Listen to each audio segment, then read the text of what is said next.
पत्रकार योग कल्याण समिति आप सभी पत्रकार साथियों की समस्याओं को लेकर दिन रात कार्यरत है। किसी समस्या के लिए पत्रकार योग कल्याण समिति को अवगत कराएं। संगठन हमेशा आपके सहयोग के लिए तत्पर है।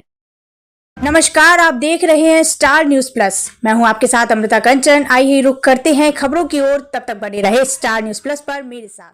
मंगलवार को केंद्र सरकार ने यूपीएससी में लेटरल एंट्री के विज्ञापन पर रोक लगा दी। केंद्रीय कार्मिक राज्य मंत्री जितेंद्र सिंह ने यूपीएससी को विज्ञापन रद्द करने का आदेश जारी किया है। बता दें कि महीने भर में यह तीसरा मौका है जब मोदी सरकार ने अपना कोई फैसला वापस लिया हो। इससे पहले वक्फ संशोधन बिल और ब्रॉडकास्ट बिल पर भी मोदी सरकार अपने फैसले को पलट चुकी है। बता दें कि यूपीएससी ने 17 अगस्त को यह विज्ञापन जारी किया था, जिसमें लेटरल एंट्री के जरिए 45 ज्वाइंट सेक्रेटरी, डिप्टी सेक्रेटरी और डायरेक्टर लेवल की भर्तियां होनी थी। इसमें एससी, एसटी और ओबीसी वर्ग के लिए एक भी सीट रिजर्व नहीं रखी गई थी, जिसके बाद विपक्ष मोदी सरकार पर हमलावर हो गया था। अब सरकार के इस फैसले के बाद विपक्ष की प्रतिक्रिया सामने आई है। कांग्रेस सांसद राहुल गांधी ने ट्वीट करते हुए लिखा, संविधान और आरक्षण व्यवस्था की हम हर कीमत पर रक्षा करेंगे।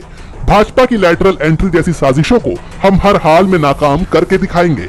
मैं एक बार फिर कह रहा हूं, 50% आरक्षण सीमा को तोड़कर हम जातिगत गिनती के आधार पर सामाजिक न्याय सुनिश्चित करेंगे। जय हिंद। वहीं सपा प्रमुख अखिलेश यादव ने भी इस फैसले को पीडीए की जीत बताया है, तो वहीं इस कदम को सरकार के एक और फेलियर के रूप में भी देखा जा रहा है। स्वतंत्रता दिवस के अवसर पर लॉन्च किया गया बीजेपी का हर घर तिरंगा कैंपेन विवादों से घिर गया है। विवाद कैंपेन को लेकर नहीं, बल्कि तिरंगा को लेकर है। कांग्रेस का आरोप है कि बापू की खादी को उसकी पहचान से वंचित किया जा रहा है। कांग्रेस संसदीय दल की नेता सोनिया गांधी ने भारत की आजादी का अस्तित्व खतरे में है इस नाम पर एक लेख लिखा है, जिसमें उन्होंने बताया है कि कैसे धीरे धीरे खादी का बाजार खत्म होता जा रहा है। उन्होंने पीएम मोदी के इस कैंपेन की तारीफ की, लेकिन साथ ही सवाल भी उठाए कि इस कैंपेन से चीन की मदद की गई। चीन से आयातित सामग्री से तिरंगे बनाए गए।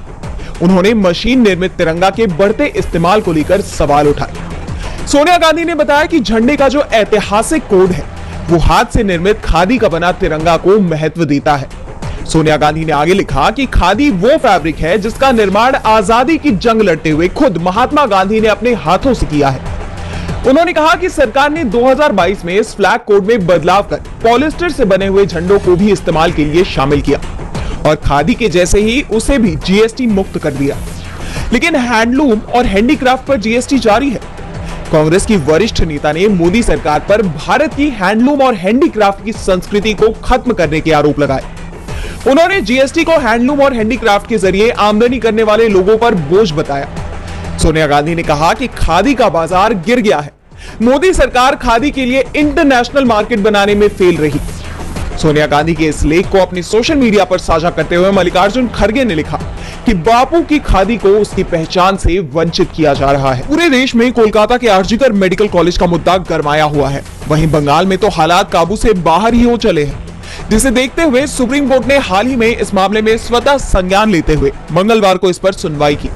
सीजेआई समेत 3 सदस्यीय बेंच ने इस मामले की सुनवाई की, तो वहीं सीनियर वकील कपिल सिब्बल ने बंगाल सरकार की पैरवी की। बेंच ने मामले में एफआईआर दर्ज कराने में हुई देरी को लेकर नाराजगी जाहिर की। साथ ही सीबीआई को गुरुवार तक स्पेशल स्टेटस रिपोर्ट दाखिल करने का आदेश जारी किया।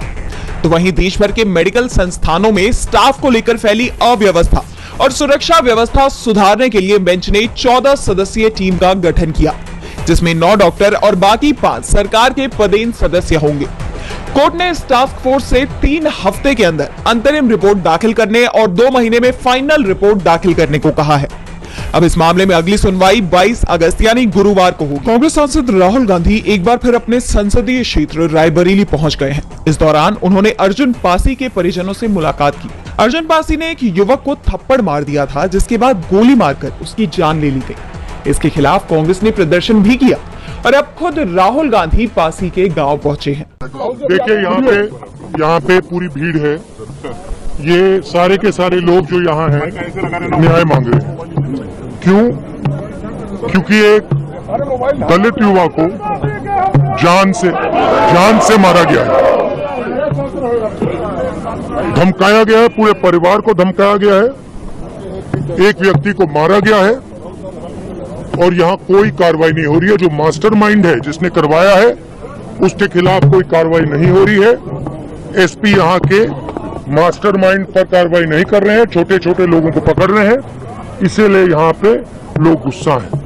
मैं चाहता हूँ कि उत्तर प्रदेश में हर वर्ग की इज्जत हो, हर वर्ग की रिस्पेक्ट हो और न्याय सबको मिले, इसलिए मैं यहाँ आया हूँ और हम इस मामले को नहीं छोड़ने वाले हैं।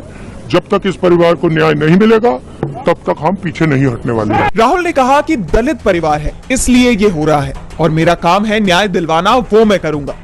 बता दें कि राहुल गांधी 21 अगस्त को जम्मू कश्मीर के 2 दिवसीय दौरे पर जा रहे हैं। इस दौरान वो नेशनल कॉन्फ्रेंस, पीडीपी समेत तमाम विपक्षी नेताओं से मुलाकात करेंगे।